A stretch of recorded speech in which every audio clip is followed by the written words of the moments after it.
రాజధాని అమరావతిలో 900 ఎకరాల్లో నిర్మించే ప్రభుత్వ భవనాల సముదాయానికి జపాన్కు చెందిన మాకీ సంస్థ ఇచ్చిన ఆకృతులను ప్రభుత్వం రద్దు చేసింది.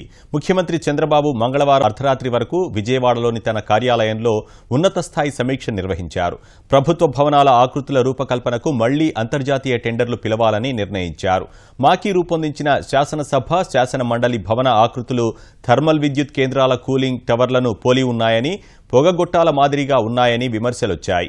చండీగఢ్ అసెంబ్లీ భవనం ఇతర దేశాల్లోని కొన్ని భవనాల ఆకృతుల్ని కాపీ కొట్టినట్లుగా ఉన్నాయనే ఆరోపణలు వెల్లువెత్తాయి.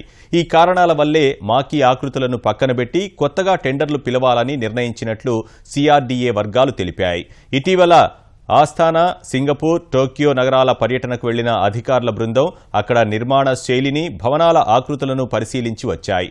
రాజధానికి భూములిచ్చిన రైతులకు తిరిగి స్థలాలు కేటాయించేందుకు భూ సమీకరణ ముసాయిదా లేఅవుట్లకు సిఆర్డీఏ అథారిటీ ఆమోదముద్ర వేసింది.